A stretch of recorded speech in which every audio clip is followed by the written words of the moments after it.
Hello, everyone. If you've tuned in for Woods Hole Oceanographic Institution's special event, We Are All Whalers, you're in the right place. Coming up, we'll hear from the book's author, WHOI biologist, veterinarian, and Marine Mammal Center director, Michael Moore.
Hi, everyone. In just a few minutes, we'll get started with Woods Hole Oceanographic Institution's special event, a conversation with WHOI biologist and veterinarian Michael Moore.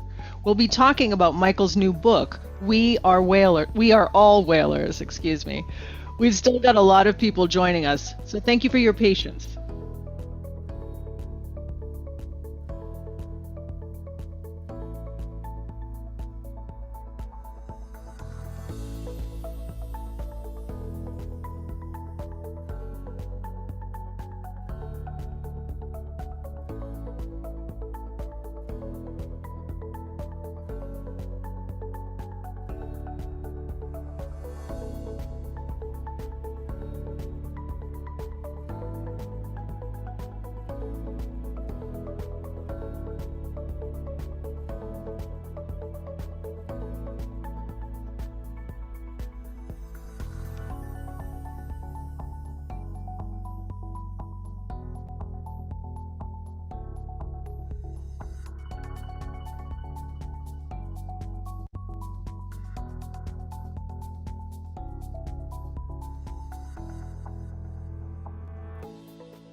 Hi, everybody. We've still got some people joining us, but if you've tuned in for Woods Hole Oceanographic Institution's special event, We Are All Whalers, you're in the right place.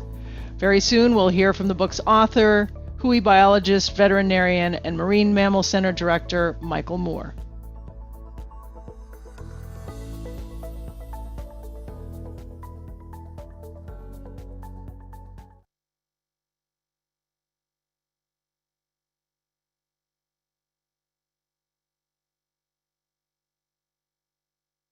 The ocean covers 70% of the globe. It gives us oxygen and food and millions of jobs. It brings joy and shapes our climate and weather. The ocean is life, and it belongs to everyone. Woods Hole Oceanographic Institution is the world's independent leader in ocean discovery, exploration, and education, working to understand and sustain one of humanity's most precious common resources. Join us today for our ocean, our planet, and our future.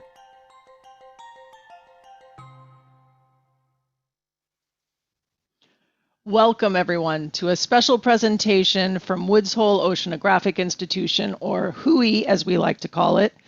My name is Veronique LaCapra, and I'll be your host for tonight. Before we get started, I just want to take a minute and share some tips on how you can optimize your Zoom experience with us.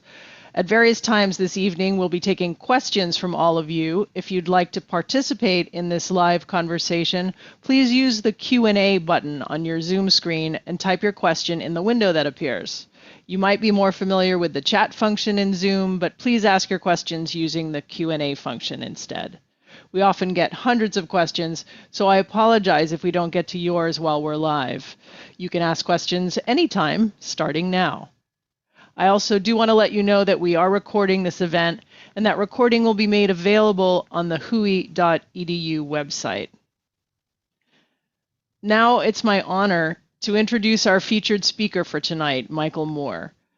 As I mentioned, Michael is a research biologist and veterinarian and the director of WHOI's Marine Mammal Center. He's devoted more than 40 years to studying whales in a research career focused on marine mammal health and its relationship to human activities in the ocean. Michael is joining us this evening to talk about his new book, We Are All Whalers: The Plight of Whales and Our Responsibility. The book details his experiences studying whales throughout the global ocean and highlights the dire situation of one particular species, the critically endangered North Atlantic right whale. We Are All Whalers was edited by Joseph Calamia, published in October by the University of Chicago Press, and is already in its second printing. It's available online and at your local bookstores. The book has received really great reviews from outlets such as Publishers Weekly and The Washington Post, which names it one of 15 books to read this fall. Congratulations, Michael, and welcome. Well, thank you, Veronique, and thank you all for tuning in. I'm flattered and appreciate you being here. All right, well, I'd like to start us right off with having you read a passage from the introduction to your book. In it, you describe the experience of being out on a small boat, watching a group of right whales feeding at the surface. And I think we have a video to go along with that. Would you please read that for us, Michael? Sure. The video is of two skim-feeding right whales that I recorded in Cape Cod Bay with a drone in 2019. Recently, I spent an early April day in the southwestern corner of Cape Cod Bay in eastern Massachusetts in the United States with a friend. He had been at sea his entire working life, but had never knowingly been close to a right whale. His day job was master of an oil tanker on the Valdez, Alaska to San Francisco, California run, where he might have been close to a North Pacific right whale. He was vastly overqualified to skipper our boat, which he did while I piloted a small drone to measure the lengths and widths of the many feeding North Atlantic right whales we had found in a small area. There was no wind that day. The sea was like a mill pond. It was crisp, cold, sunny, and quiet. We shut down the motor, drifted, watched, and listened. As each animal surfaced, exhaled, and immediately inhaled, we listened to the unique cadence of their breaths, and we watched their steady progress through the water with their mouths wide open, filtering the clouds of food close to the surface. Periodically, they slowly closed on the boat, and we could see into their open mouths with small eddies of water peeling away from their lips. Much larger eddies formed in their wakes as their powerful tails and bodies pushed them along. They made tight turns using their huge flippers and tails as rudders to keep themselves within the food patches. This went on all day. As the sun started to sink behind the cliffs on the nearby western shore of Cape Cod Bay, their creamy white upper jaws, just visible above the surface, turned to a vibrant golden hue. It was a peaceful, majestic, timeless sight, and a huge privilege to be permitted to study these animals. That's such an amazing video and a wonderful, powerful description. Your fascination and passion for whales is pretty obvious. How did that come about? Well, I've been intrigued by whales for a long time. They're smart, air-breathing mammals living in the water. Sperm whales dive on a single breath for more than an hour. Right whales don't dive for so long, but they too have extraordinary adaptations. They're eating swarms of animals that are half the size of a grain of rice. This aerial image of a skim-feeding right whale on its left side shows it with an open mouth and the thickened skin patches on its head, which we call callosities, that enable us to recognize and catalog individuals. As an undergraduate, I helped on a study of humpback whale behavior in Newfoundland. The image on the left gives a sense of our human resources. It was late 70s. I learned a bit about what it means to be a whale and was first exposed to the issue of their entanglement in fishing gear. My first job after graduating as a veterinarian was as an observer on an Icelandic whale catcher, just like the one shown on the right. Yeah, I was actually a bit surprised to read your experience observing the fin whale fishery in Iceland. Whaling is a brutal business. In this case, they use explosive harpoons to kill the whales. But you actually came away from that experience with maybe some unexpected conclusions. Can you read us that passage? Yeah, I mean, this passage is limited to my observation of the folks involved. So don't take it that I'm necessarily being supportive of the activity. So spending 3 weeks aboard the WHOI 6 was a unique experience. I had been at sea for quite some time in a variety of vessels by that time in my life, but it was the first time I'd been in an industrial marine environment with such highly engineered equipment specialized for what was an inherently dangerous undertaking, given the high explosives, grenades, lines under heavy dynamic loads, large winches, and hugely powerful animals. I came away with extreme respect for the seamanship I had observed and the skilled human actions required to operate engineered systems to accomplish the task at hand. Interesting. Before we go any further, I want to ask you about the title of your book, We Are All Whalers. So most of us have never set foot on a whaling ship and never will. What did you mean by that? Well, whaling is defined as the action, practice, or business of catching whales. At least it is in the Oxford English Dictionary, and that's where I went. Nothing about intent.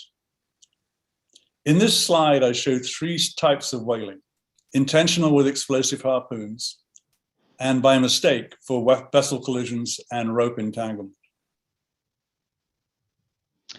How do those 3 types of whaling, basically intentional, vessel collisions, and rope entanglements, how do they compare from the perspective of the animal, if I can put it that way, in terms of the pain and suffering they go through? Right. Well, it's not easy, but the top left image shows a poorly placed harpoon in a fin whale. This animal took like 15 minutes to die, because it needed a second shot in that case. But on average, it's about 4 minutes. The bottom image is a vessel-struck right whale with multiple propeller cuts, which post-mortem were then chewed on by sharks, including cuts into the chest. So it died very rapidly of a pneumothorax. Vessel collisions usually kill whales in hours, if not minutes. And the top right is a right whale with rope in its mouth and around its blowhole and the left flipper. We'll hear from this whale in a bit. These fatal entanglements cases can on average last for 6 months before they die. Thus, in all 3 cases, there is horrendous trauma, pain and stress. But of the 3, the entanglement scenario is by far the most drawn out. The trauma that whales experience from their interactions with humans is something you've personally witnessed over and over throughout your career. In your book, you share some of that journey with us. Well, yes, if we could look at the map from the beginning of the book, it's a map of the book's plot, essentially. It runs from east to west on the map. The first dead whale I saw was in the Faroe Islands. We'd gone there to study the pilot whale fishery, but came across a brief resumption of the fin whale hunt in an abandoned but not quite yet totally dysfunctional whaling station. I then spent time in Newfoundland, Labrador, and the Caribbean studying live humpback and fin whales, and especially later in the Gulf of Maine with right whales. And if you want to figure out what the rest of the stories are in the map, you'll have to read the book. And I recommend to everyone reading the book. It's really worthwhile. I want to turn now to right whales, specifically North Atlantic right whales, and our humans' impacts on them, which is a major focus of your book. Maybe we can just start by having you tell us a little bit more about these whales and what has made them so vulnerable to us and our activities at sea. If we can look at the global map next. As you can see in this map, there are 3 right whale species. The southern right whale in blue feeds in the Southern Ocean mainly and carves along selected southern hemisphere coastlines. The North Pacific right whale is in green. It's very enigmatic and we don't know a lot about it and how many there are, but they're not doing particularly well. And the North Atlantic right whale is in red. we know a lot about them, and a lot of it isn't that encouraging at this point. The primary stressors in the North Atlantic have been 1,000 years of harpoon whaling. Taxes were being levied on right whale baleen in the Basque Country in 1100. Fishing and shipping trauma has also been a major issue in recent decades for the North Atlantic right whale. Their slow, open mouth-feeding behavior has made them easy to hunt and susceptible to vessel and rope trauma. Southern right whales were also heavily impacted by harpoon whaling, but given that 90% of the human population is in the Northern Hemisphere, recent anthropogenic trauma has been far less, and that species now numbers in the tens of thousands. So if we were to give the North Atlantic right whales some space and some peace and quiet, they too would recover like the Southern right whale has done. But as you'll see in a moment, that isn't really the case for now. Their susceptibility to inadvertent trauma depends on their anatomy and behavior. In this aerial image of a right whale's head, again from Cape Cod Bay, we can see the arcade of baleen hanging down on either side of the upper jaw that serves as both a funnel and a filter as they use their powerful body to push through the water, filtering out their food. But their open mouths are a perfect trap for rope hanging in the water column. When they feed or breathe on the surface, vessel collision is also a major risk. So to get a little bit more into the weeds of traditional methods of trap fishing for lobster and snow crab in Canada as well, this figure here gives you a sense of how the status quo. So traditionally, these traps were set singly inshore primarily, or offshore as in this sketch in strings or trawls. It's kind of confusing the word trawls for a static fishing system, but there are mobile trawls and then there are static trawls or traps with a rope at either end up to the surface buoy called the end line. Risk of entanglement was reduced by making the ground line sinking. You can see the dotted lines where it was floating and then the solid lines where the ground line between the traps is on the bottom, and that was a major improvement. But it was not the home run that the managers hoped for when they introduced this maybe 13 years ago now. But the end lines do remain a serious entanglement risk. The surface buoys serve both as handles to pull up the traps for servicing the trap with regards to both replacing the bait and also taking the keepers and letting the small lobsters go. But it also allows vessels to see where the gear is located. So for the fisherman coming back for his traps, other fishermen laying their traps alongside but not over the first ones, but also mobile gear fishermen such as scallopers and draggers so that they can hopefully avoid dragging up the bottom gear as well. So with these chronic entanglements, some of which are going to be lethal, but many of which are not, and the animals can wriggle out of it or they get disentangled by humans. The entanglement trauma can suck the life out of whales as they pull the gear behind them. And here, these images are of the same animal 10 months apart, with the top one showing a fit and fat animal with the white outline showing where its body outline lay, with a major loss of condition in the lower image after chronic entanglement, and you can see the red outline there. So while there has always been the assumption, and I think it's a reasonable one, that the primary source of adequate body condition for reproduction in a right whale is how much food they get, the entanglement can essentially be the finger on the scale that will be putting the animal at risk of at least being infertile because it's not fat enough to get pregnant, but also potentially going to die, as this one did 6 months later. And that change can happen pretty quickly. You said those photos are 10 months. Well, it's on there 10 months apart. That's a pretty dramatic change in weight and size. And when we don't really know when that animal actually got entangled. So when it was seen 10 months apart, it was gear free at time 0, and then 10 months later it was entangled in rough shape. But we don't know how long when it actually got entangled. Right. I'd like to bring in an audience question. I don't know who asked this, but we have someone asking, is the northeast coast of the U.S. the world hotspot for right whale entanglements?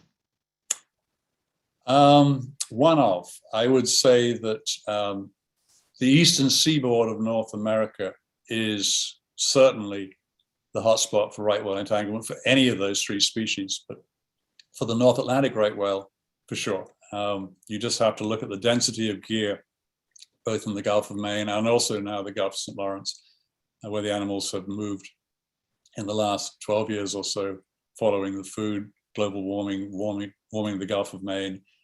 The Bay of Fundy habitat got much less attractive to them, and so now they're also feeding in these snow crab areas up there. Trauma is a word that has come up several times already tonight, and it's a word that I would say is a sort of theme throughout your book. And your writing is also very, very personal. In the postscripts of your book, you make what some might find to be a surprising narrative choice for a scientist. You write in the first person from the perspective of two actual right whales that you've known in the course of your research. In the first case, you take on the voice of a young female right whale. Why did you do that? Well, I've got a great get out here, because being trained first as a veterinarian, then as a scientist, set up a seesaw of endless good-natured conflict in my brain. It still goes on. The advocate veterinarian. Veterinarians are, above all else, advocates for their patients, balanced by the analyst scientist. So, when I was described by a fellow scientist as being passionate, I always took that as a little bit of an insult. The conflict was the extent to which I could and should tell the story of how these animals were dying, how they were in pain and suffering. Ultimately, and actually quite recently, I resolved that anthropogenic trauma begets and deserves anthropomorphism. Now, that itself is a conversation we could have that would last for days probably, but I'm sticking with it because that's where I'm at right now. All right. Let's hear a little bit from that first person whale perspective section of your book. Right.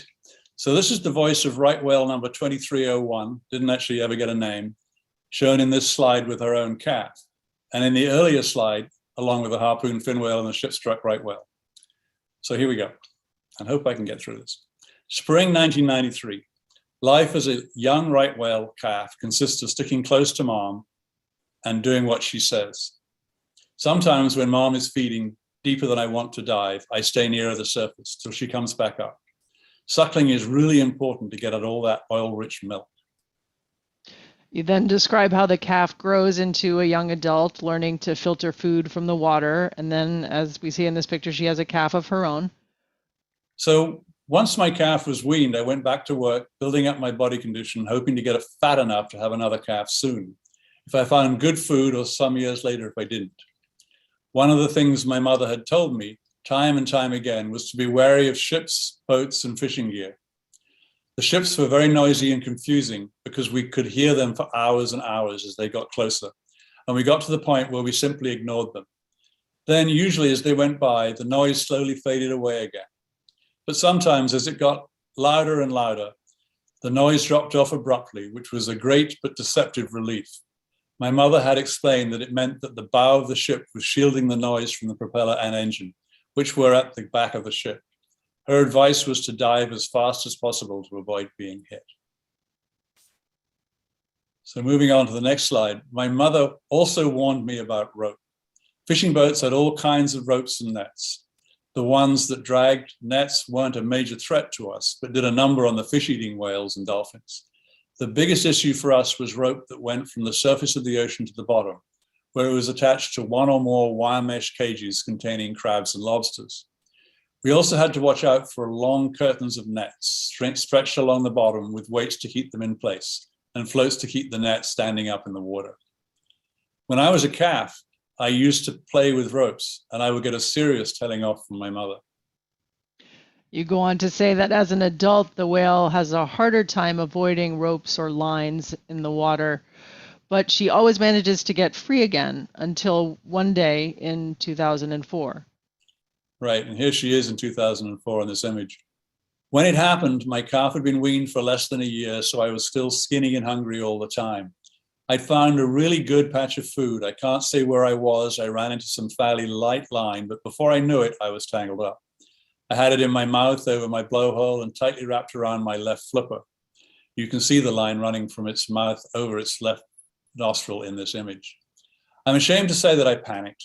I twisted, turned, rolled, thrashed, and charged around like a crazy whale. I was able to get the trap hooked on a rock and broke that off, but I was still left with an ugly mess of rope. I could feel all the knots and twists. Every time I swam, I felt fresh stabbing pain, especially around my left flipper. I could see the rope cutting into the flesh, and eventually I felt it start to cut into the bone. My left blowhole was becoming increasingly useless. I carried that rope around for weeks and months. January 2005. My left flipper felt like it was dead. Lice had spread out around my blowhole and left flipper. I was losing all that beautiful fat I'd been laying down for my next calf. I felt desperate. The last thing I remember was heading south to warmer waters as I was getting really cold with no fat between the water and myself. It's a hard thing to hear. Take us from that singular, very personal perspective out to the big picture. What is the situation for North Atlantic right whales as a species? Actually, before you do that, let's go to the audience for a quick poll. Audience, how do you think right whales are faring in light of everything you've heard so far tonight? How many North Atlantic right whales are left? We should have that poll here. Here it is. Just give people a minute.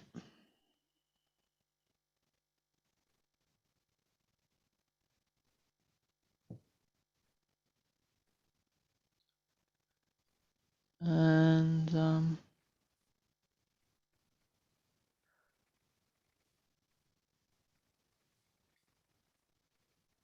there we go. Now I'm seeing the results.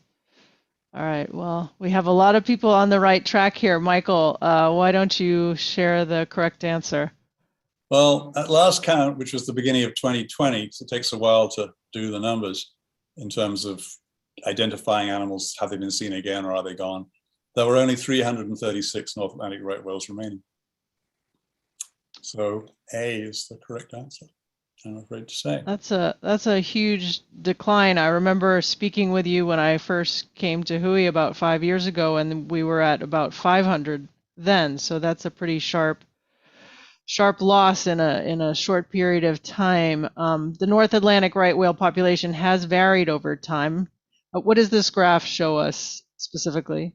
Well, the y-axis shows the number of right whales in the species from 0 to 500, and the x-axis from 1990 to 2020 for that number.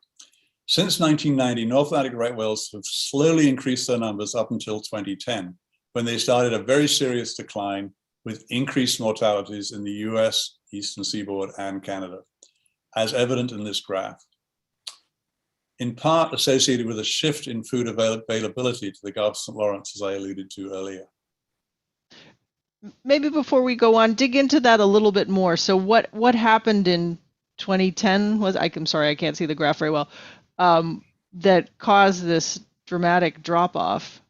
As I was saying, the animals moved quite dramatically in the early 2010s to include the Gulf of St. Lawrence, it's west and north of Prince Edward Island and east of the Gaspé, quite dramatically. And while there were some degree of conservation measures in US waters, because we knew the whales were there and so on, and we'd moved the shipping lanes in the Bay of Fundy, when the whales moved out of those boxes, they were in essentially unprotected territory because the Canadians hadn't had a major whale problem up until then. So part of the problem was definitely there was a significant increase in mortality, both from entanglement and also vessel collisions in 2017 and 2019. But the mortality, both vessel collisions and entanglements in the US were also significant, and they added up to the plunge that you're seeing that hasn't yet resolved. And that's only half the story. The other half is the fertility rate of these animals, how many give birth every year, and how many calves are weaned and how well they do. And so that also has been pretty bad. And that this is also associated with the lack of food, making the females that are able to calve taking longer to get pregnant. Typically, they'll have a calf every 3 years if they're a southern right whale. We haven't seen that up here in decades, and we're now seeing it averaging about once every 7 years for the animals that actually have calves. And that's only 50% of the females that could potentially have calves are actually calving at all. So we've got a major infertility problem.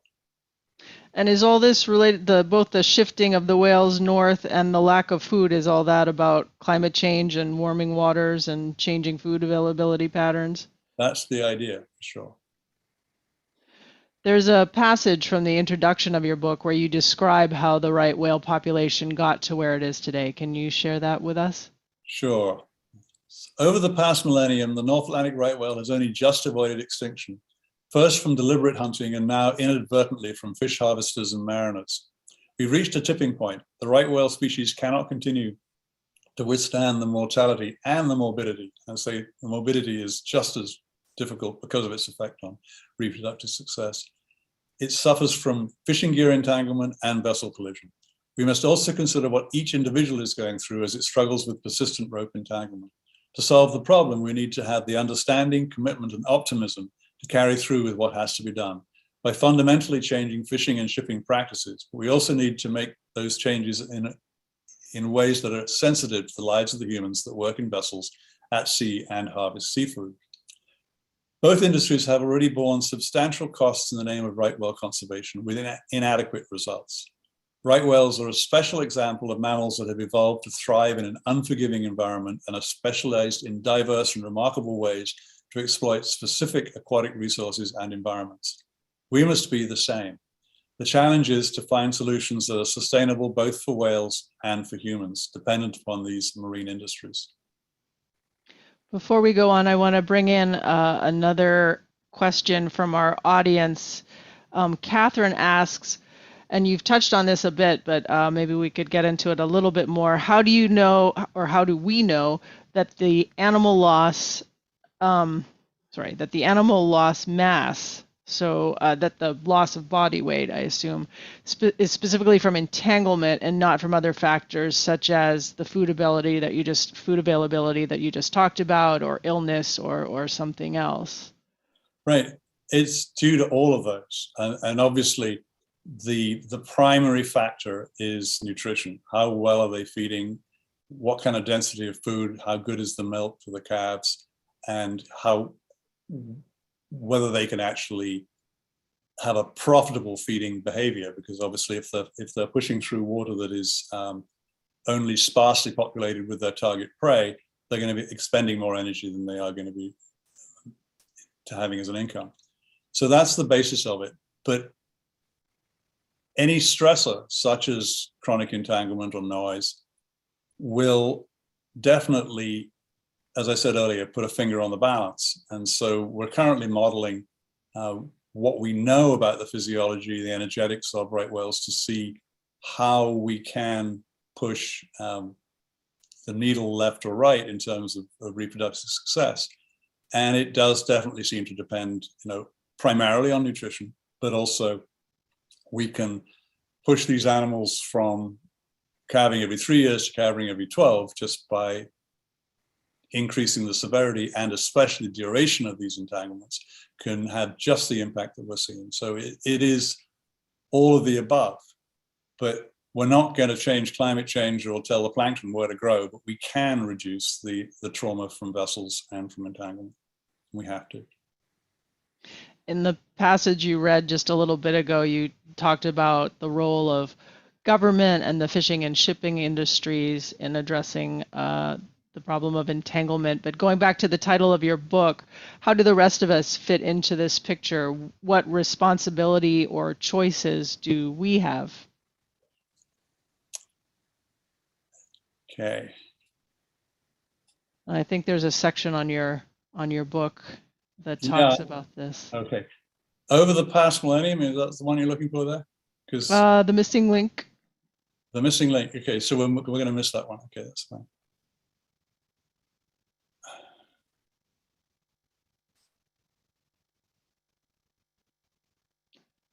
I'm losing my track here. I'm sorry.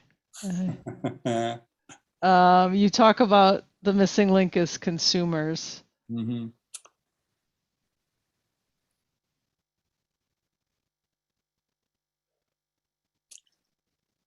Oh, a slide has gone missing. Uh-oh. Let me do something different here. Fundamental apologies, folks.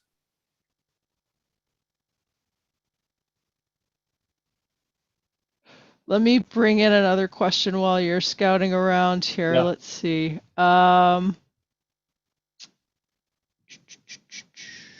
Anita wants to know if humans intervene and untangle ropes from whales, and I know the answer is yes, because I know you work with some folks who do that very thing.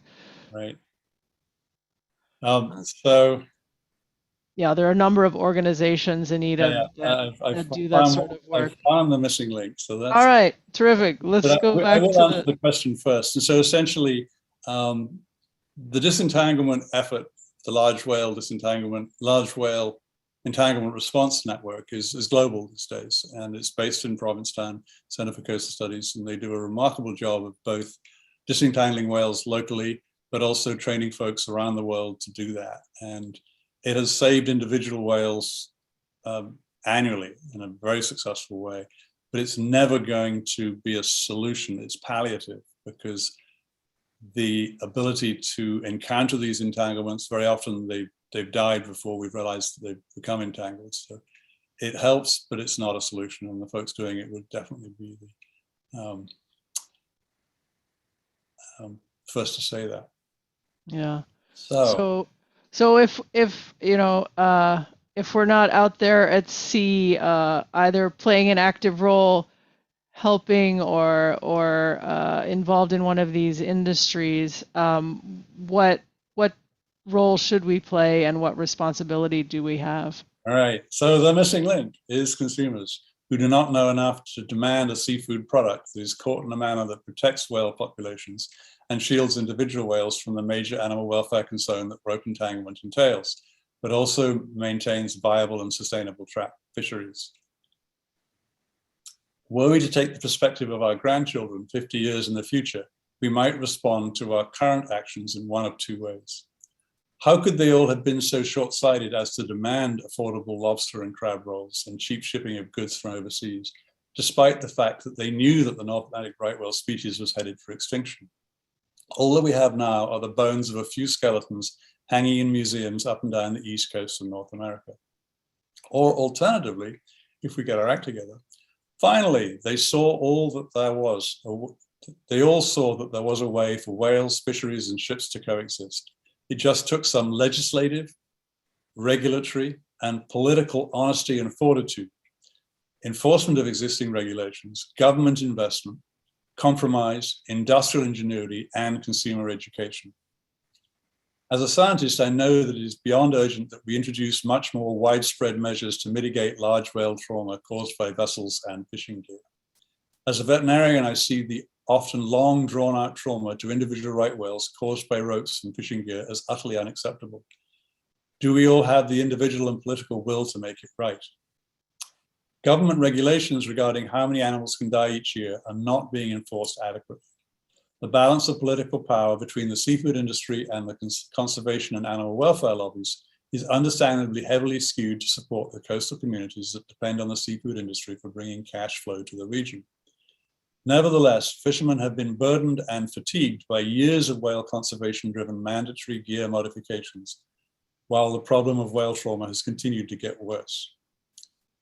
If the government fails to make its regulations work for either the fishing industry or the whales, what can we as individuals do? So what is the answer? What can we as individuals or collectively as a society do? Are there some workable solutions out there? Well, let's look at the sketch here of these whales in the gear. All right. So the sketch on the left shows how whales get entangled in end lines. The right image shows how we can replace the end line with an acoustic release, allowing a buoyant system to bring the gear to the surface when required. A record of the trap deployment location and/or the acoustics also allow the owner and other trap fishers and mobile gear operators to detect the traps to avoid conflicting with them. We also need to mandate that ships slow down over much broader areas than currently. And here's another piece from the book. Recently, my colleague Mark Baumgartner and I helped to set up a series of workshops to promote on-demand trap retrieval. The challenges for such a technology include making it compatible with a profitable fishery, efficient as well as safe, and able to fulfill the tasks of trap retrieval and location required by all interested stakeholders. One type of system releases a coiled, bagged, or spooled rope from the trap that floats to the surface, allowing the trap to be retrieved in the traditional manner with a hydraulic hauler. The spool release option is shown in the right-hand image. The animation here shows a vessel deploying a trawler traps with no end line, allowing the whale to swim freely in the water column. It shows another type of system which raises the traps by inflation of a lift bag, uniquely avoiding the need for any retrieval of rope, just the ground line. So there it's doing its thing. However, the industry is heavily, though not entirely, entrenched in current practices, citing unbearable costs, inefficiency, and fishermen safety as concerns about on-demand technologies. So that sounds like we have a technically viable solution available, or multiple solutions even. But as you said, most commercial fishers don't see these ropeless or on-call traps, as they're known, as being either safe or economically viable options for them. How are you addressing those concerns? Well, in 2020 and 2021, with support from SeaWorld and others, WHOI has been working with governmental fishery engineers, NGO colleagues, and commercial fishers to develop and refine on-demand acoustic systems, working with inshore and offshore lobster fishers in the Gulf of Maine, including a member of the audience who owns the vessel in the picture. This image shows an inshore vessel has just triggered a lift bag that you can see has just surfaced on the far right, while engineers and the fishermen watch for it from the boat. Furthermore, in Canada, the upcoming snow crab fishery in 2022 will involve areas closed to anything but commercial ropeless fishing for snow crab. Similar areas have been created for lobster fishing in the Gulf of Maine and may soon be active. So, what do we take away from all of this? It's very simply, we have to change our priorities. What do we care about? Consumers should demand ethical fixed gear fishing and shipping practices. And I'm not really saying that, lobster fishermen fish unethically, but the product is at an ethical risk with regards to the impact it has on whales, such as right whales, from an animal welfare point of view. What are the ethics of extinction? That's another whole discussion we could have. So that's the status quo, unless we do demand that the ethics of this whole issue, or the current socioeconomic priorities will bring the North Atlantic right whale species to extinction in a few decades. So that is the challenge, and it ain't simple. No, it's not. We've been getting lots and lots of questions as you've been speaking, and there's lots of questions about the ropeless technology, the acoustic technologies, and why they're not being more widely adopted now. What are the major stumbling blocks? Do you see it as mainly I won't try to guess. Where do you see the major stumbling blocks? The major stumbling blocks are regulatory, in as much as where we have fishermen willing to use the gear and starting to see closed areas that could be opened up to on-demand acoustic fishing. Right, because certain areas are just closed off right now to try to protect right whales. So there's a possibility they could be opened if people use different kinds of traps. Exactly. And so that's the real incentive for some of the folks who have been shut out of Cape Cod Bay since 2015, I believe it is. So that certainly is an important thing to get right. And, both in the US and Canada, the regulators and the managers are working very closely to make that all possible. But essentially, one of the givens of trap fishing is you will mark your gear with a floating trap, with a floating mark, and have an end line to put it in the right place. So that has to change. So there's also the challenge of gear conflict. So I think it's fair to say that the on-demand systems have been very substantially enhanced and improved through iterative interactions between the fishermen interested in the work and the gear manufacturers to evolve the technology to be functional and safe and productive for them. And that's gone a long way in the last couple of years. Where we're still struggling is with the second, so that's the retrieval role of the end line, but also the communication role of saying there is gear on the bottom here has to also be established. And that can happen one of two ways. Either there's an app that, or a mark that's put on the plotter to say, I put gear down at this point and record the lat long the GPS. And so then that gets shot back to the web, to the cloud. And as long as you've got the communications, then it can come back down onto the device of the boat that's setting gear close by. So, oh, well, there's some acoustic gear on the bottom in this location, so I'll run along this line away from there to avoid that conflict. But sort also, of like the way Google Maps tells us if there's a traffic jam up ahead, right? Yeah. Pretty much.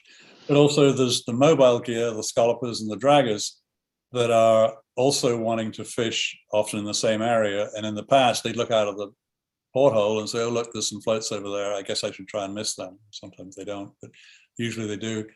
And so again, they're going to have to look on their plotter on in the wheelhouse to say, oh, look, there's an icon there that says there's a string of traps there. I'm going to make my tow around the corner over there so that doesn't happen anymore. So there are these practical challenges of which the retrieval is less now than the gear conflict avoidance. So that's a significant piece that has to be done. The other major issue is cost. These acoustic units cost around $4,000 US, and a trap may cost $180. But if you've got a string of $180 traps, you only need two retrieval units, one on either end. So it's not a sort of X plus X equals 2 sort of thing. But nonetheless, there's no question that without significant federal subsidy at the outset, at least, to make these tracks affordable for folks, then it's going to be really, really hard to make the case that it can happen. One of the things that would mitigate that would be to reduce the allowed effort per license. So if you've got 1,200 traps now, you knock it back down to 800, well, that reduces your technology cost. And some of us have argued that the profitability could actually increase in terms of, as long as everybody in the fishery reduces their effort, then there's less labor, there's less fuel, less time involved in catching hopefully as many animals, just because there isn't so much overcapitalization in this process. So that's a very controversial opinion, and I'm not the fisheries biologist to really hold forth about it, but that's my hope for sure. So there's cost, there's also safety. If a fisherman goes over the side with his foot wrapped around an end line and there's someone else on the boat, they can haul him back up. So there needs to be a good way of getting the on-demand system triggered straight away to come back up with an emergency button on the bulwark and so on. So there are many different issues to this, and others know better than I in some regards. I see. Are you overall optimistic, though? There's a question here from John who asks if we even can have both a thriving lobster industry and the North Atlantic right whale. Are those two things incompatible, or can we really make these solutions work? We can make them work, for sure. And it's really a question of, do we have the will to? I mean, the way is obvious, to me at least. The will, not so much. And so hence the book, to try and make this a much broader discussion through the consuming public, because we all own the oceans, or none of us own the oceans, I'm not sure which, but it's not as if it's solely the responsibility of the fishery or the fisheries to get it right. We all as consumers need to make it right by understanding what it's going to take to do this in a way that's mutually sustainable. I think I'm going to leave it there on that at least slightly hopeful note for the evening. I want to say a big thank you to you, Michael Moore, for sharing your book and your incredible knowledge of right whales, as well as some of your amazing life experiences with us tonight. Michael's book, We Are All Whalers, is so popular that it is currently sold out at the WHOI store, but we are getting more copies, and we'll get in touch with you when we have more in stock. We expect to have some later in the month of, maybe in the middle of the month of December. In the meantime, I encourage you to still take a look at all the great gift items on our online store this holiday season. And as a thank you gift to you for participating in tonight's event, we'd like to offer you 15% off your next order. Just use the discount code RightWhale.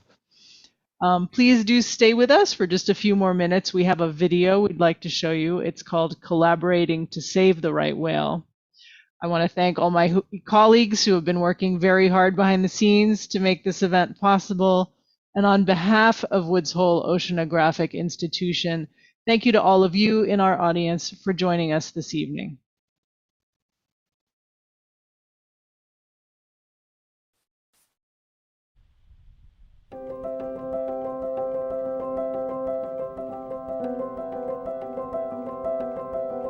The changes I've noted on right whales through the years has been that while our diagnoses of vessel strikes continue to be a problem, the entanglement problem has been getting significantly worse.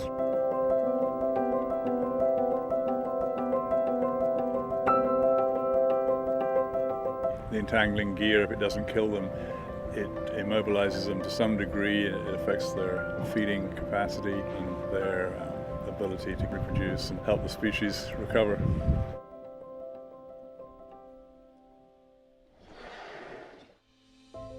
My name is Michael Moore. I'm a veterinarian and a scientist at the biology department in the Woods Hole Oceanographic Institution. I spent much of my life studying the relationship between humans and marine mammals, and whales in particular. I've specialized in establishing for each mortality the role that the particular types of industry have had on the conservation crisis that the species is facing. I'm trying to put good data on the table so that the managers and the stakeholders can all figure out how to deal with the problem. And here we are today in a fishing port working with local fishermen, and I think it's really important. My name is Rob Martin. I'm a commercial lobster fisherman. I've been fishing now for about 40 years. We just finished my 6th season of a closure in February, March, and April, the right whales in Mass Bay. It affected at least 1/3 of my income potential, not being able to go, and if you're closed, you're closed. The Massachusetts area closure was focused on the data that showed that North Atlantic right whales are most numerous between January and April, especially in Cape Cod Bay. By removing the gear out of the water column for that season in that area, they achieved a very substantial risk reduction.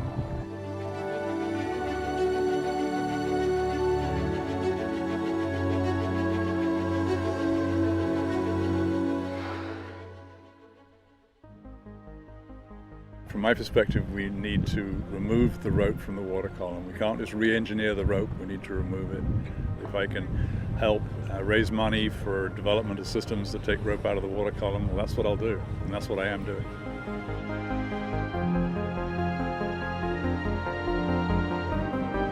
Success. It's coming up.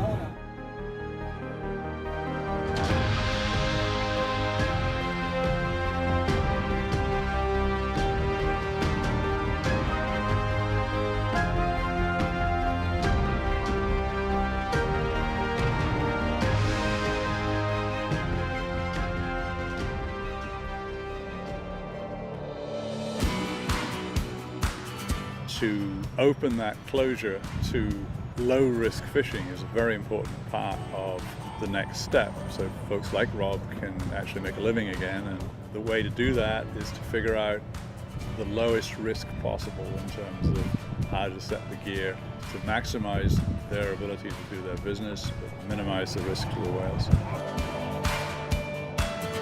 When the fisherman goes to haul his gear, It will be marked on the surface when it leaves the boat, and we can get actual location on the seafloor where it landed. The fisherman will send an acoustic signal through the water, through a transducer in the bottom of the hull. The modem in the trap will be activated by this wake-up signal. At that point, the fisherman can send a trigger signal to inflate the lift bag. Depending on the size of the bag and the depth of the water, you can pretty much time it when it will appear on the surface. I want to be at the table figuring the stuff out. What can be done? I can use this, we can't use that. That's no good, that's got a possibility. I want to solve a problem. This acoustic lobster. They have everything together, it's like a mesh or braided rope all together. You all got to work together from each factor, from an engineer, scientist, and fisherman. That's how you get stuff done. If you don't, you're never going to get nothing done. The fishermen understand what they need to do to fish. We understand how the whales need to survive. And it's only when we can communicate directly and collaborate that we're actually going to solve the problem.